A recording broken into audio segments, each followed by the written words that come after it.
Look, I know I said I was going to do James Bond for a series look next, but spies just aren't very Christmassy, man. But you know what is? Watching a little boy torture criminals. Ho ho ho!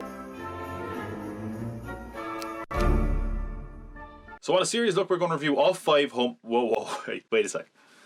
There are 5 Home Alone films. 5. Wow. I mean, the Godfather series.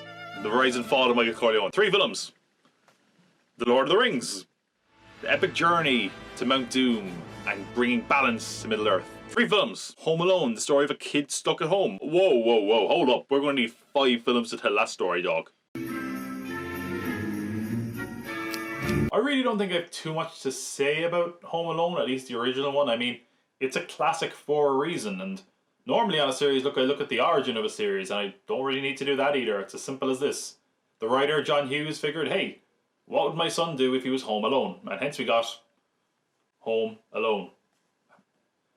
I don't know what you expected. It's pretty much all in the name there. So yeah, it's a pretty basic film, but I think that's sort of part of the secret to its success. I mean, it's just a lot of fun, and it's not just for the booby trap scenes. One of the things that really holds the film together is the lead performance by Macaulay Culkin, who honestly is excellent in the film. Something I didn't really appreciate until I got older, and certainly something I appreciate more now that I've seen the subsequent films, because they kind of falter in their performances. But he is fantastic in this movie. He really nails the character of Kevin McAllister, who really at the start is pretty damn annoying. Hang up the phone and make me, why don't you? Dad, nobody let me do anything. Did I burn down the joint? I don't think so. I mean, let's be honest.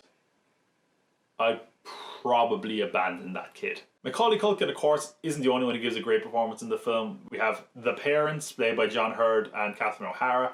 Only have a small role, but they're great in any scene they're in. I mean, they're shit parents, but they're pretty entertaining to watch. I could talk about a lot of the kids, to be honest, but one of the kids in particular, the kid who plays Buzz, I mean, he is what I picture when I think of the American bully. He's just someone you love to hate. It's really fun anytime he's in the scene. I love the way he kind of tortures Kevin. I wouldn't let you sleep in my room if you were growing on my ass. Speaking of characters we love to hate, though, of course we have to talk about the Wet Bandits, Harry and Marv, played by Joe Pesci and Daniel Stern, who just have such an excellent chemistry. I mean, they are the bad guys, but they're so entertaining to watch anytime they're in the film. You just love to watch it, and it's really fun watching them get their comeuppance at the end. I mean, like, watching Joe Pesci in a kid's film is just so surreal.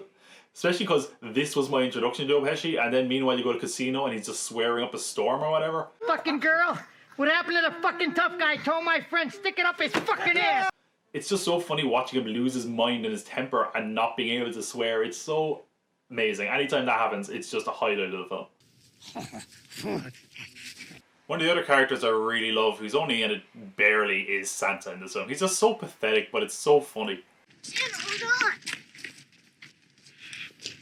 Everybody sees Santa's gotta get something.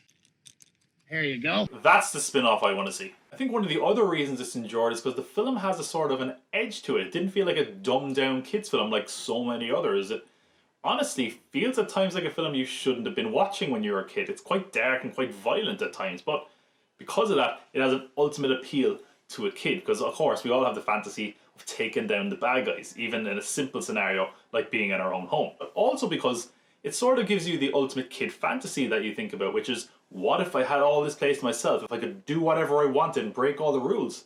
But meanwhile, it also hits home the message that as much as you were at an age where you might want some independence from your family and kind of to be alone at times, you would ultimately miss your family and you'd want to have them around forever. Instead of presents this year, I just want my family back. And that kind of is where it hits home. That's the important message of the film. So while the importance of family being a key message is definitely nailed really well, I don't know about some of the other messages in the film. In fact, it's one of a couple of times throughout the series where the messages are a little bit muddled. Like, sure, it tells us a couple of times that you shouldn't talk to strangers. 'Cause you're a stranger. But then meanwhile, it's like, hey, this creepy old man, talk to him. He could be a nice guy. Yeah, but he could have just been a creepy old man. I mean, if a creepy old guy approaches you in a church, don't talk to him.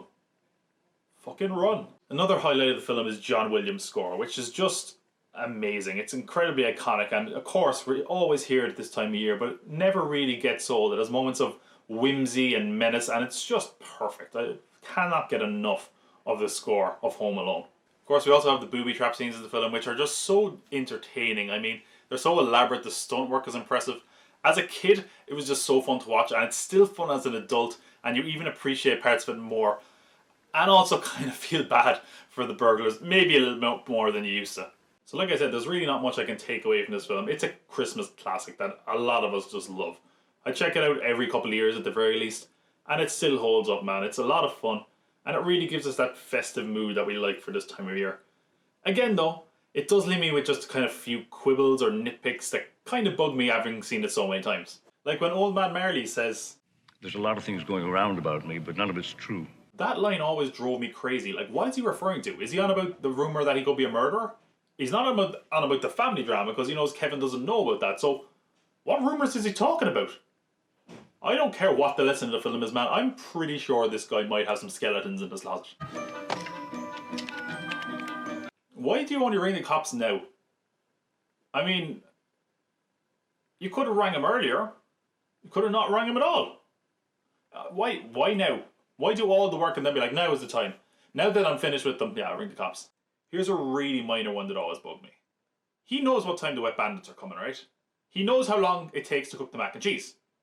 And he still says grace. And even with all this planning, he doesn't have time to eat the goddamn mac and cheese. It's getting cold over there. So most of the Home Alone films have some great reactions and some great traps. So for each of these films, I'm going to give the best reaction and I'm going to give the best trap.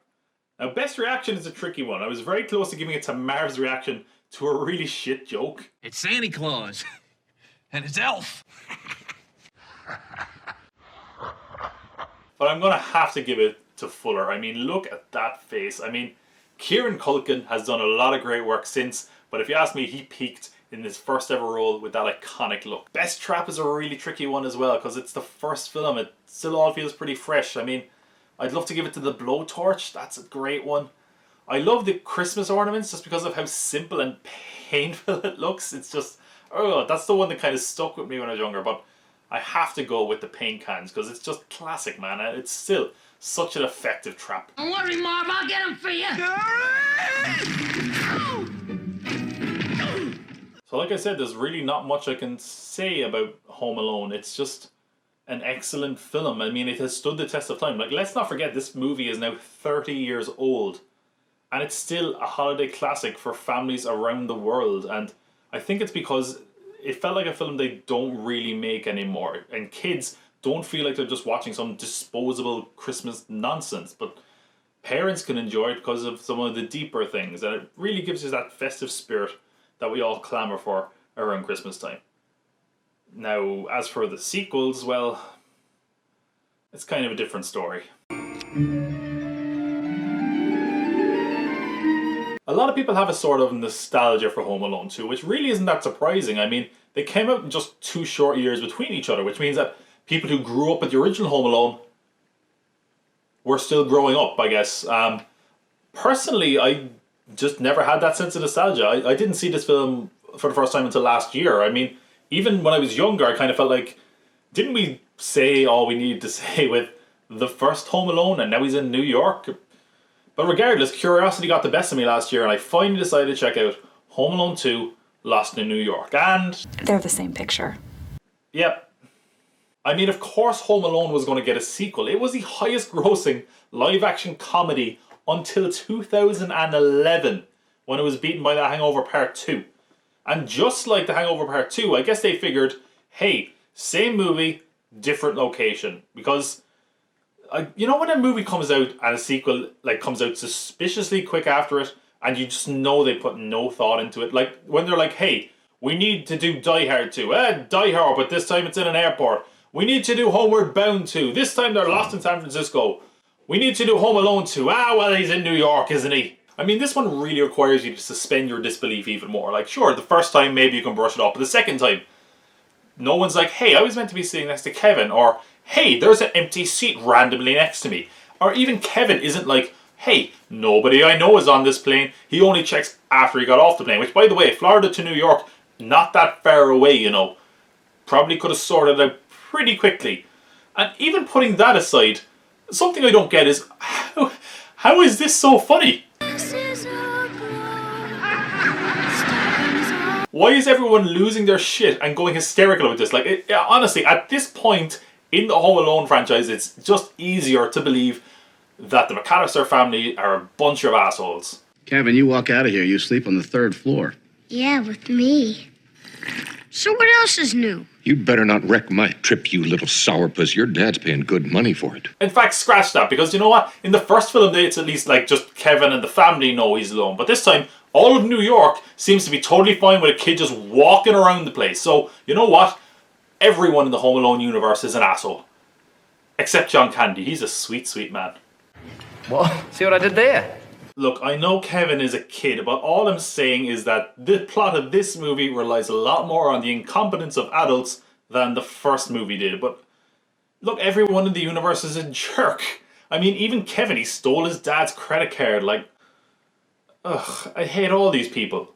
You deserve to get lost. I guess you also should probably suspend your disbelief about the Wet Bandits being back. We're no longer the Wet Bandits. We're the Sticky Bandits. Sorry, Sticky Bandits this time. Because I guess they needed a new gimmick. And yeah, they broke out of jail. And apparently there's so little happening in Chicago in 1992 that they made the front page for just breaking out of jail. But anyway, they're in New York now and they just happen to run into Kevin. And oh boy, their paths cross and hijinks ensue. So as I was saying, it's basically beat for beat the same as the first film. This time they go to the airport. There's a mix-up at the airport. Kevin ends up in New York and the family ends up in Florida. Aside from that though, a lot of the beats are kind of the same. But sometimes they kind of play with it. I do like the sort of fake out we get here. Where's Kevin? 14. It's a good thing I have my own ticket, just in case you guys try to ditch me. Other elements feel like they're more kind of copy and pasted from the first film. Like basically we have an old man Marley figure again in the pigeon lady who's homeless. And we also get that weird mixed message of don't talk to strangers, but also, wow, good thing you talked to that stranger. They were really nice. Okay? We also have some degree of self-awareness because we have, in the first film, Angels with Filthy Souls. And here we have Angels with Even Filthier Soul, which is almost, you know, a redundant title and seemingly pointing to the fact that this film is just the exact same thing and totally pointless. But that's kind of as reflective as the film gets about its own nature. And also, I will say that leads to probably my favourite joke in the film. You was here last night, too, wasn't you? And you was smooching with my brother. I'm afraid you're mistaken, sir. You've been smooching with everybody. Snuffy, Al, Leo, Little Mo with the gimpy leg, Cheeks, Boney Bob, Cliff. No. It's a lie. Although at the same point, I also really like the brick joke.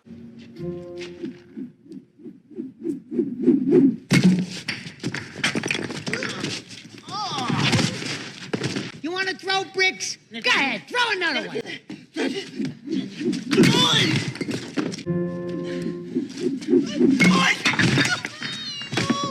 Come on, Marv, get up. You don't have any more bricks. He's out of them.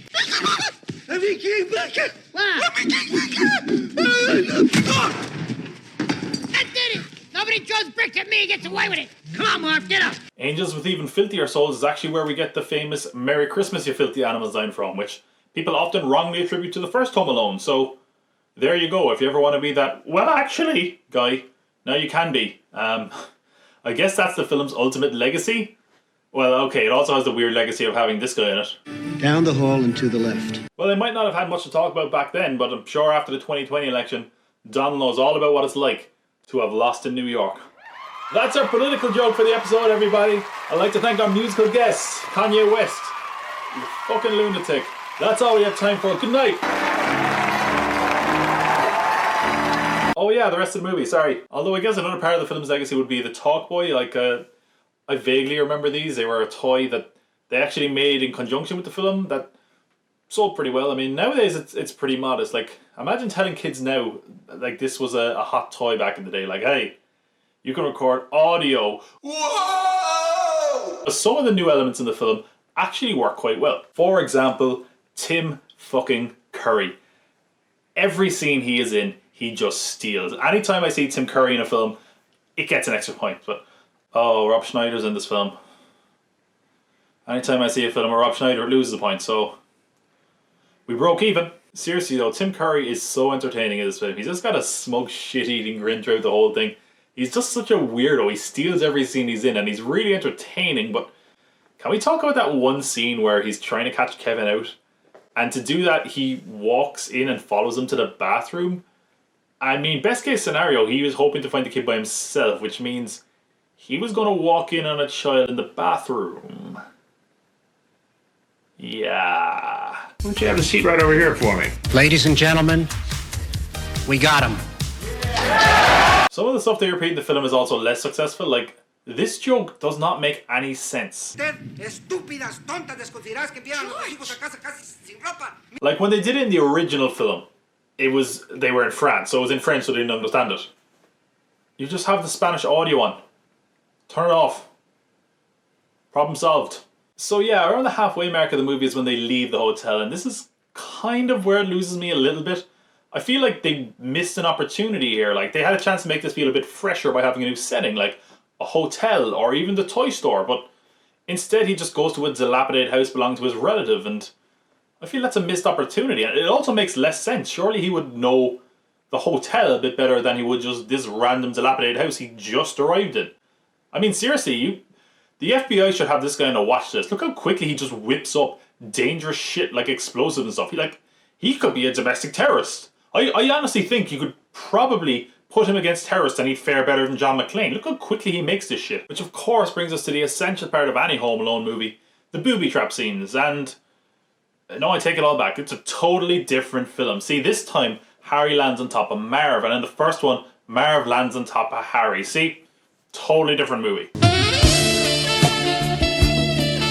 In the film's defense though, the trap scenes feel relatively fresh, and they actually feel a lot more violent. I mean, he nearly gets shot in the balls with a nail gun. Merry Christmas, kids!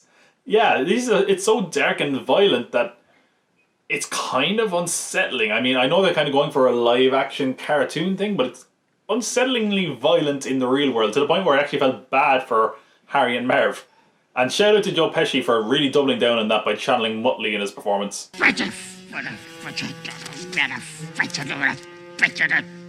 One thing I will say is that I much prefer his motivation in this film. In the first one it was sort of about, survival and protecting what he owned, but this time at least he's got some more altruistic motives of, saving Christmas for the kids and all that. I mean, he could have called the cops, but still. You can mess with a lot of things, but you can't mess with kids on Christmas. Badass. It is badass. As much as I think the film is a case of been there, done that, it has a very nice sweet ending with the family coming together for a lovely Christmas. But it's still kind of weird, right, on Christmas Day that mom and dad are like, yeah, go hug that crazy pigeon lady by yourself, Kevin. Have a good Christmas. Not good parents. For me, hands down, the best reaction in the film is definitely Catherine O'Hara reacting to Kevin being missing. Jesus. The best trap is kind of tricky. There actually is some pretty good traps in the film, but personally I really like the kind of elaborate setup to the exploding toilet.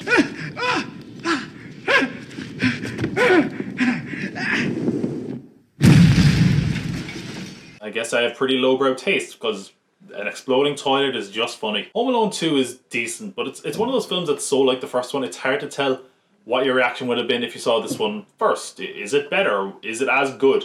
I don't know, but when you've seen the first one so many times like I have, it just comes off as very lazy by comparison. I mean, there's good elements in it. The traps are a lot of fun, the performances are still good, and some of the few minor things they do include that are new work pretty well, but overall it feels a little bit long and it's kind of lazy, and it's a shame they just didn't try to do a little bit more with it. But I don't know what you expect. I mean, the premise of Home Alone really isn't suited to a franchise. You can only do so much with that story, but as is, it's a pretty entertaining film, and if you get sick of watching the first Home Alone every Christmas, maybe this can serve as a decent substitute. As after Home Alone 2, Kevin got taken away from his family because we don't follow Kevin in Home Alone 3. We follow a new kid. And just for the record, I was joking about wanting to see the kid take on terrorists. That would be a really dumb idea. Like, you can sort of buy it when it's one kid taking on two dopey burglars, but one kid taking on 4 terrorists? I mean, terrorists who are smart enough to at least smuggle a microchip through customs, but I mean, look, it was pre 9/11, so maybe it was a bit easier then. Maybe things will be different now. Don't worry, I'm not going to make any Mark Wahlberg-like statements about our new kid Alex. Just let's just get on with the film. That's right, we have a new lead character in Home Alone 3, 8-year-old Alex Pruitt in Chicago, which of course, considering it's set in Chicago, means the original writer, creator, and 80s wunderkind John Hughes is back as the writer, but he's pretty much the only one that's back. None of the cast or crew are back. The director of the first two installments, Chris Columbus, is also not involved. Instead, we get the director of such films as The Smurfs and Show Dogs. Now we are cooking with gas. From the director of Beverly Hills Chihuahua, The Smurfs, and Scooby-Doo. What's that? Bikini wax? What? This should be a treat. They really go out of their way to try and make Alex like really cool. They give him all these gadgets and he's got a pet mouse. He's really radical, and if you're a kid you might eat that up, but as an adult it's a lot. It's a bit much. I also has another thing wrong with him. That's something that a lot of kids in Hollywood suffer from, and that is the fact that he can't talk like an 8-year-old. He can only talk like a screenwriter trying to write a witty child. What do I do if there's a tornado? They don't happen in winter. Social unrest? I don't think so. Boredom? I hear it's deadly in old folks. What about dragons, giant spiders, mummies, the living dead, and other figments of my imagination? Only you can control your imagination. That's a scary thought. Sure, John. Yeah, that's how 8-year-olds talk, yeah. Nailed it. What he does have over Kevin, though, is that he's clever enough to just call the cops right away. But anytime the cops do come, they can't seem to find the terrorists, which leads to a boy who cried wolf situation and perfectly explains why he would not call the cops. Which I guess we should probably go a bit more into detail on the plot of the film. Terrorists who work for North Korea try smuggling a microchip that cloaks missiles through customs in a remote control car. It's at this point I'd like to remind you, this is a Home Alone sequel. Due to a mix-up, the car ends up with Alex's neighbour who gives it to him as a gift, leading to the bad guys trying to get the chip, and as a result, Alex being put in their crosshairs. I would at least give the film some points for trying to do something new, and at least Alex isn't just forgotten like Kevin is. His parents are just kind of forced to work, but his mom is home at the end and the beginning of most days, so, you know, give it up for slightly better parenting. Alex isn't an only child, though he does have some siblings, including a young Scarlett Johansson. Alex slammed the toilet seat down on his thing again. His body is covered. Would that include his buttock region? That kid is going places. The other kid is just Buzz 2.0. I miss the old Buzz. I will remember you. The humor in this movie, though, is just terrible. I mean, look how dumb this joke is.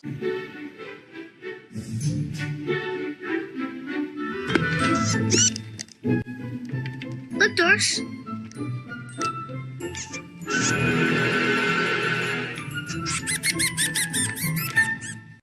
It's so stupid. I mean, it does provide a pretty fun template, though. Look, Doris.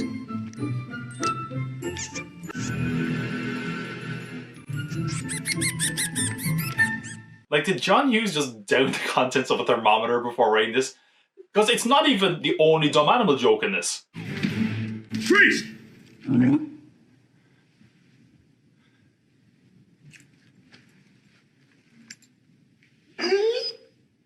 From the writer of The Breakfast Club, ladies and gentlemen.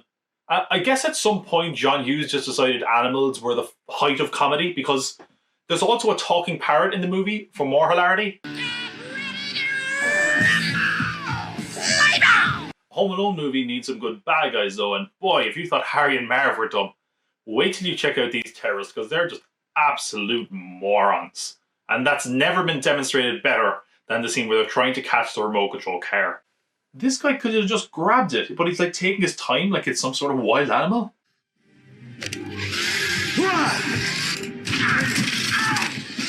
This person can't even hold onto the remote control car.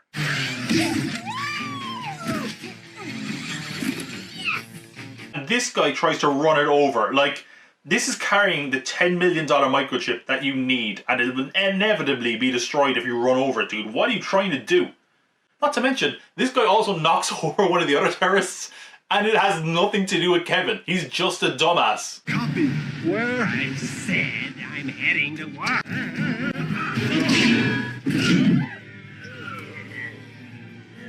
Stop, you nitwit!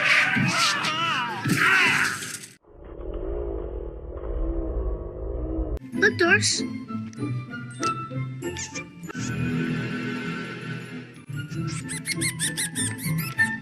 also have all these gadgets which they never really use. Like when they're kitting up to go to the house, they've got like shotgun shells on and a buzzsaw, and then they just get to the house and bumble around like idiots anyway. We do see them use one gadget at the start of the film, which is like a weird kind of camera hidden in a glove. You're at an airport, you could just use a regular camera. I mean, how many times have you taken a photo of your feet with that thing? And make no mistake about it, these guys are even bigger idiots when they get to the house. Like, for no apparent reason, this guy just sits down. I mean, he just got there, and because of that, he gets electrocuted. And this other guy gets electrocuted, despite having a sign that says it's electric. And I mean, I don't get Alex's logic either. And then put up a sign that says it's electric. Is he trying to throw him off the scent? And even if he is, they wouldn't have assumed it was electric anyway, so you didn't need the sign. I will say the film isn't as dark as previous entries, and certainly the electrocution scene demonstrates that. Like, compare this to the scene in Lost in New York.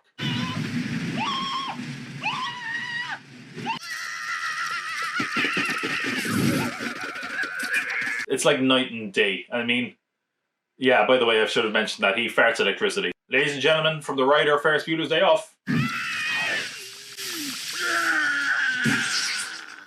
The trap scenes in the end are actually a pretty big part of the film. A lot of the runtime is actually dedicated to them, and some of them are pretty solid. I mean, other ones are just so lame though, like this one, like, oh, he's really wet. His balls are wet now. Just step out of the way, you jackass. What are you doing? I think really it just demonstrates that Alex isn't as sadistic as Kevin. Like, this film pretty much proved to me that Kevin is just a psychopath. One of his traps is just a whoopee cushion. Like, look how happy he is at himself that worked. Could have put like a nail there or something, but sure, you do you, kid. I mean, in general, the traps in this are a bit more toilet humour-y and probably involve a lot more splatter and goo and stuff like that. So yeah, I will say no one is happier than John Hughes, who somehow manages to capture his love of toilet humour and his love of animal humour and combine them. Alice?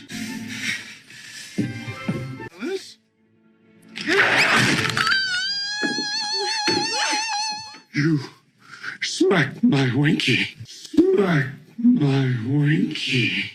From the writer of Flubber. Oh. Yeah, actually, this actually all makes sense now. Oh, mommy. Another bit of proof that the terrorists are dumb is that at one point, one of them thinks they caught Alex, despite the fact it's high heels. What, you thought he was running around doing all this in high heels? He's trying to torture you, not himself. Am I right, ladies? Okay, best trap. I mean, honestly, the film actually has some pretty good traps, but for me, I feel so dumb for saying this, but it's a boxing glove to the groin. This must be how Homer Simpson felt. But football in the groin had a football in the groin.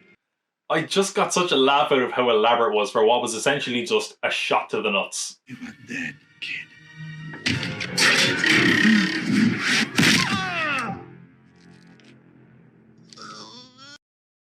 You are dead, kid.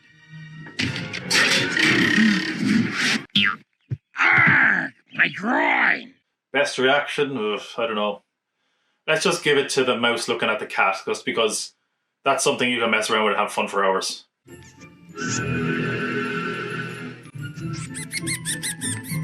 So after some pretty great trap scenes, how does this film end with? Big joke, of course. Gentlemen, start your engines!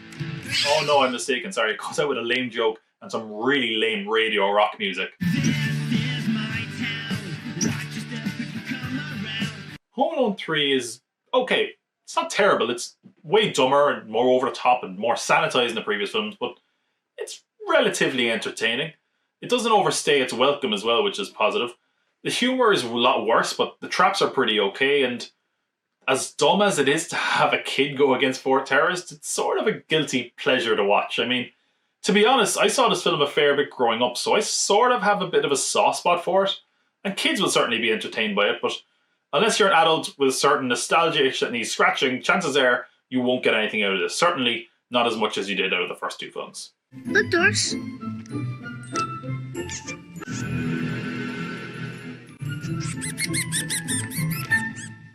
Which brings us to Home Alone 4. I mean, at least people sort of remember the first three films, but like anything after that is just considered weird trivia. Like, hey, did you know there were 5 Home Alone films?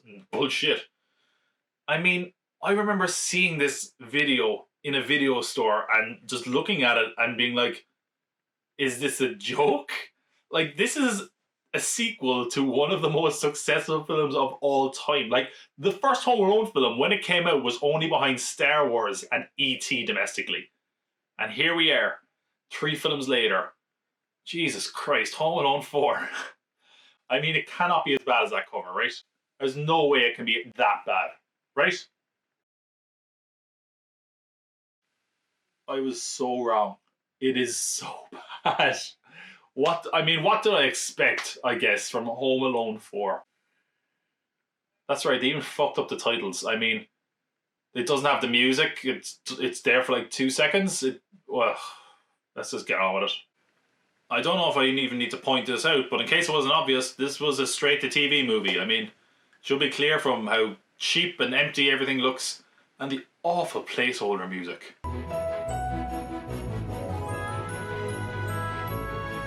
Also, a bit of trivia. These aren't new characters. That's Kevin McAllister there, and the whole family. I guess they figured the real gold of the series was in the characters then. Marv is also back. Originally it was played by Daniel Stern. Now it's played by French Stewart, who just keeps mugging to the camera and yammering on. We're gonna wait for the royals to arrive. Do-do-do-do. And then we're gonna kidnap the prince. Oh, don't kidnap me, I'm sorry. It was at this point that I just really regretted not making the video the Home Alone trilogy instead of the Home Alone series, because boy, these next 2 movies are going to suck, aren't they?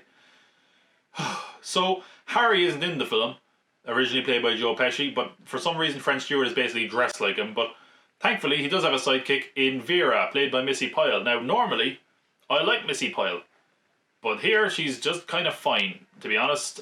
She's entirely boring, and I don't necessarily think it's her fault. It's because both these characters are really over the top. But French Stewart is so over the top that there's scenery in between his fucking teeth. And because of that, they just aren't compatible. It's like they're in 2 different films. And they're both shitty films. Of course, they even reference past films. Please go to the movies. No, I told you, you're watching Kevin. Please let him go. I'll stay home alone. No. I've done it before. Don't remind me. Haha, I keep losing and endangering my child. Haha. So an alternate title for Home Alone 4 is Home Alone Taking Back the House, and I've got a better title. Broken Home Alone. Pretty good, right? Because in this film, Kevin's parents are getting a divorce.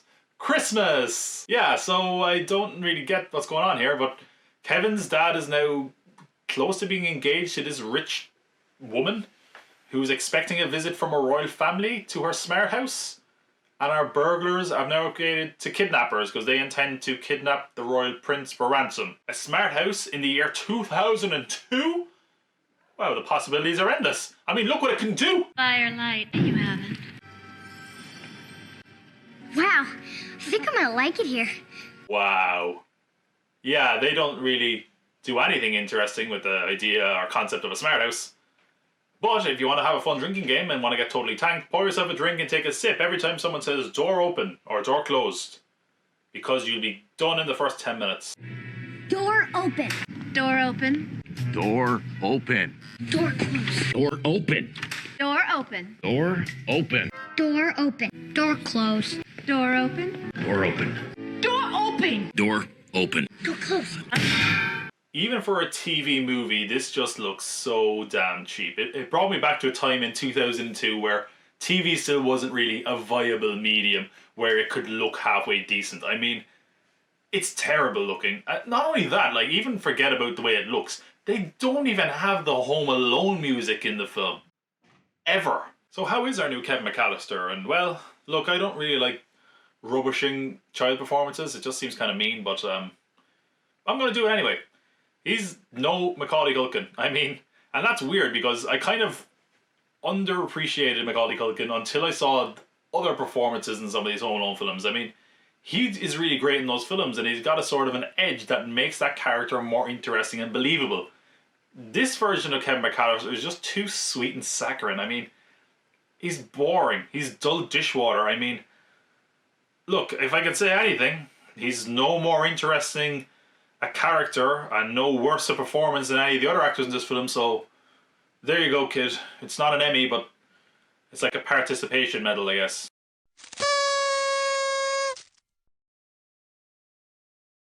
They try to add a twist to spice up the plot, but even that doesn't really work because it's really clumsily handled. Like, the burglars say they have someone on the inside, and for the whole film they're hinting that it's this guy Prescott, the butler. The butler did it. But they're so blatant about it, and they push it so hard that obviously it's not.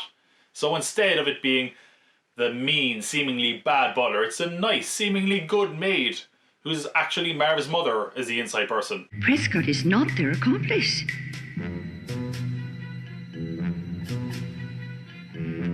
I am. It's not true.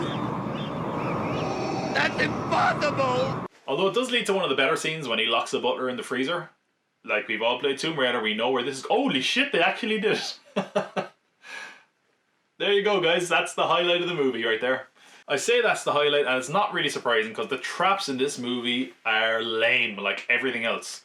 So we get a trap in the first like 20 minutes, but it's another one of those traps like, haha, you're wet. So they get soaked in the shower, they fall into the bath somehow, and for some reason I guess they lost the use of their legs, they're just trapped in a bath. And then they get swept down the stairs in a load of water. If you were expecting any like cool stunts because of the smart house, you'd be seriously really annoyed. I mean, he doesn't even really put any prep work. He like ties a string to a pot and he messes with the remote control. And all the stunts are just, oh, they got hit with something. They got hit with a pot twice. A bookcase fell on them. Ha, great. The only thing that's slightly inventive is when they're in a spinning bookcase. But even that is pretty lame because he stops and then they get propelled into a chandelier. But presumably Kevin didn't expect them to hit the chandelier. So yeah, not really any interesting stuff here. I mean, it makes like the stunts in the first few films look like fine art. So is there at least a decent ending to this terrible film?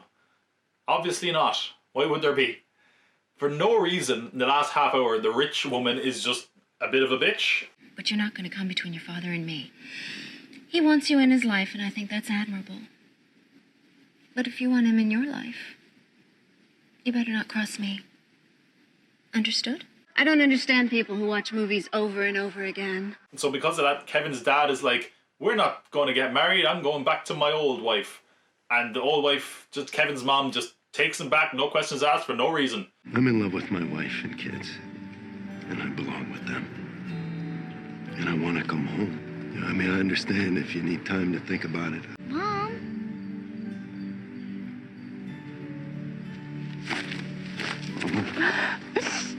I love you. And the royal family are there now because they were planning on staying, but the butler has retired based on Kevin's advice. So the royal family are like, we're not staying with the rich lady, we're going to stay with the McAllisters. Young man, how are we ever going to show you our gratitude? Would your family like to spend Christmas with our family? That sounds cool. And everyone's just apparently cool with that, and that's how the film ends. Music on. Snowfall. Bad to the bone. This movie is the drizzling shits. I knew this was gonna be the best Christmas ever. I guess I should also do best reaction and best trap for this one, reluctantly. Best trap I'm going to give to the butler getting frozen, because that's the only thing that got a laugh out of me in this whole film. Well, that's not true. I also got a laugh out of this scene with the butler. That's so cheesy, it's kind of awesome. And that is my best reaction. Mr. Prescott! At your service. Boy, am I glad to see you. Perhaps we should call the police. Good idea, Mr. Prescott. Just Prescott to you. Prescott. Nothing goes better with hammy acting than a little bit of cheese. Not everybody actually even knows that there is a Home Alone 4, and that's for good reason. And those people are lucky because this is one of the most boring, vanilla-ass films I've ever seen. I mean, even as a TV movie, it's dreadful. There's nothing interesting in it visually. It's so plain and dull to look at. They didn't do any attempt at making an interesting story. I genuinely cannot find a redeeming quality in Home Alone 4. For some reason, they just said, hey, we're going to bring the original characters back. And I don't know why you would do that, because you would not want to make any comparison between the original two films and this one, because this pales in comparison. This shouldn't even have the name Home Alone, and that's not because I hold this series with some sort of reverence, but Jesus Christ, this is terrible. It's like no one even wanted to make this movie. No one made any attempt or effort to do anything interesting. It's like watching a film that was made for tax write-off purposes or to hold on to the rights to the series or something. It's just terrible. I don't understand how anyone could give this the seal of approval across any department. I mean, I honestly just want to move on. I've already put more time into filming this, writing these reviews, watching these films than anyone put into making this movie. I'm gonna go bash my head in with a paint can. Hopefully I'll be able to forget this film. Things can only get better from here. Seriously, this is the bottom. Home Alone 5, or Home Alone The Holiday Heist, premiered on TV in 2012. And to be honest, the titles are a lot better. We actually get a bit of the music this time too. And you can already tell that the budget is a lot better than the last one. Things are starting to look up. This time we follow the character of Finn Baxter as he moves into a new house with his family in Maine. A house that's apparently haunted. Is this house haunted? Haunted? Don't be silly. It just has personality. What's that supposed to mean? Wait a minute, a haunted house in Maine? Is this Stephen King's old house? So the kids in the film are your average kids. I mean, Finn loves playing video games and his sister loves her phone. What's this, a theme? Okay, look, it's good that you're trying to do a theme, but let's be honest, this is a Home Alone movie, so chances are the message is probably going to be pretty muddled by the end. So let's do a roll call. We've got Malcolm McDowell, Debbie Mazar, and Crabman? Hey, Earl. Hey, Crabman. Hey, Earl. Hey, Crabman. Hey, Earl. Hey, Crabman. Yeah, the criminals are fine. Nothing offensively bad, nothing amazing, but they do their part. So people think the house is haunted because a gangster was killed there a long time ago, and the criminals are hoping to break into the house because they believe that the gangster had possession of a very valuable painting. Down in the basement there's a safe that used to belong to this gangster. But the criminals, after breaking in, just 20 minutes into the film, don't realise that there's more to the safe than meets the eye. And as a result, Finn and his sister manage to get through the safe into a secret room that houses the painting. And that's why our criminals want to get into the house. I have to give the film credit for making the most of the haunted house concept. I mean, Finn actually makes his first trap because he thinks that there's going to be a ghost coming into his room. And even beyond that, he sees evidence that the burglaries have been in the house initially and writes it off as the presence of a ghost. But this was locked. I tried it. The ghost must have opened it. And not only that, the criminals are convinced that the house is haunted as well. This guy in town was telling me this place is haunted. The gangster who stole your great-granny's picture, he got murdered in this house. I don't want to upset some ghost gangster. So he can play with their perceptions of the house being haunted when we get to the traps later on. So the kids are acting a little bit bratty and don't want to go to a Christmas party that the mom is going to for her new job, and as a result they're grounded, leaving them. We're home alone.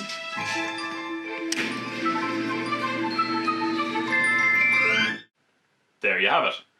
Now, when the criminals broke into the house earlier, they saw this invitation, so they assumed that everyone in the family is going to be at this Christmas party. But of course, Finn and his sister are at home to take the burglars on. So it's when they're grounded that they do a bit of exploring and discover the bootlegging room at the back of the safe. Unfortunately, Finn's sister gets locked inside there unbeknownst to him, but anytime she tries to call him, he thinks it's a ghost. See, it's little touches like that that make me think they actually put some thought into this one, unlike the fourth film. With his sister locked in the safe, Finn is basically left to fight the burglars alone, but he's not fully alone because thanks to gaming, he's met the nicest guy on the internet. If I'd known you were just a kid, I wouldn't have overkilled you so many times. Want to play again? Sure, I'll even give you some pointers. See? He didn't say he was going to sleep with his mom or anything. All that being said, he's probably the most reasonable person to ever exist in the Home Alone universe. A 10-year-old who's been left home all by yourself, and now real thieves are trying to break in? I've got to call the cops or your parents or like Jack Bauer or something. See? Although he kind of does some other stuff that makes him like a total weirdo. Hello? Mrs. Baxter, I'm calling about your son. Who is this and how did you get this number? I hacked Finn's gamer tag and I got your info from the credit card statement. This leads to a really obvious joke, but probably my favorite scene in the movie. We met online and, What? Okay, so that came out wrong. Something bad is gonna happen to him. What? Are you threatening my son? Your daughter is locked in the basement. You kidnapped my kids! I'm phoning the police, you sick monster! That did not go as planned. Which leads to him being raided by a SWAT team. And look, I know it was a big misunderstanding, but he did hack someone's account. And he's also now hacked into someone's webcam. You should probably arrest that guy. And then we come back to the mixed messages of the Home Alone series, because as much as they were pushing the idea that video games are bad, you should go outside, it kind of saved the day. Like, his experience playing video games kind of helps Finn to set the house up for these traps to work. Finn, press pause for a bit, why don't you, kiddo? Let's just keep it in the real world. You gotta get out of the house once in a while. You know what my dad always says? What? You gotta get out of the house once in a while, buddy. It's the best game there is. Sounds like a tower defense game. Key to these types of games, you need to stagger your defenses, okay? I can use my environment. Great. Yeah, that's how these games usually work. I have to identify the weakness in my perimeter. My perimeter is totally holding up. Take whatever you want from the message, I guess. Which brings us to the trap scenes, which are a bit of a mixed bag. I mean, I don't think any of the traps are especially memorable, but there is some kind of cute things and cool things about a few of them. Like, all of the burglars end up as something Christmassy. Like, Debbie Mazar ends up looking like Rudolph.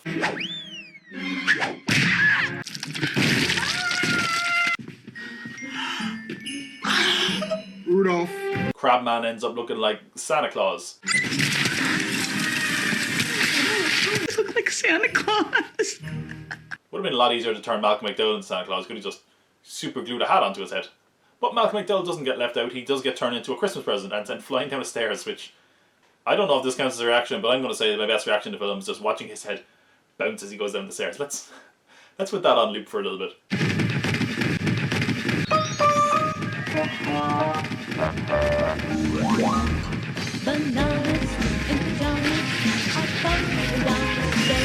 Which I suppose I should do best trap. I mean, like I said, they're not necessarily very memorable, but there's one trap I really like, but it's let down by the fact that it's CGI, and I just think it's a really clever idea. I mean, there's a lot of originality there, but unfortunately it just lacks the impact because it's not a practical effect.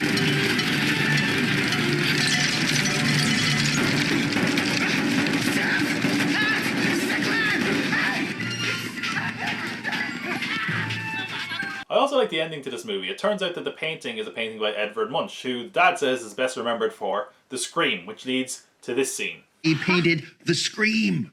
The what? The Scream! You know this! Oh, Dad! You guys! That's pretty clever. In fact, there's actually quite a few homages to the first film.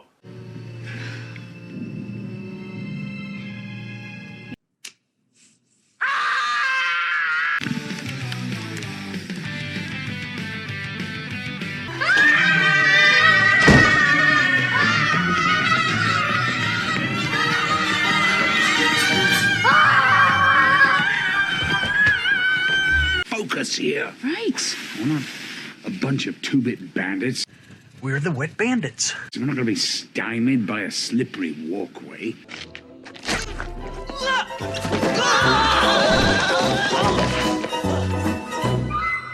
Shots fired. Home Alone 5 is a massive step up from the fourth film, and sure, that's not saying much, but it's a pretty decent film overall. The performances and the criminals they introduce are pretty solid.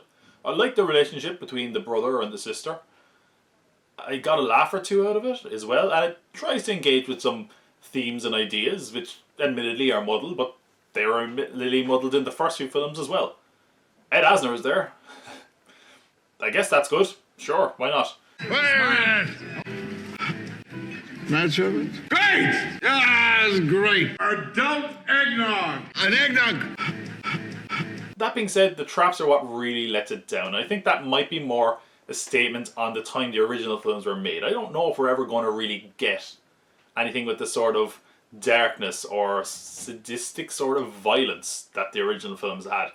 I just feel like that time might have passed us by, which unfortunately doesn't get me overly excited for any future installments in the series, and unfortunately it's where this film majorly falls down, is those traps, because it is such a big part of the franchise. And that brings us to the end of the Home Alone series, which, even now that I've seen them all, I'm still surprised it's a series at all. It really feels like they caught lightning in the bottle the first time, and I've been trying to catch it ever since, and I've just missed.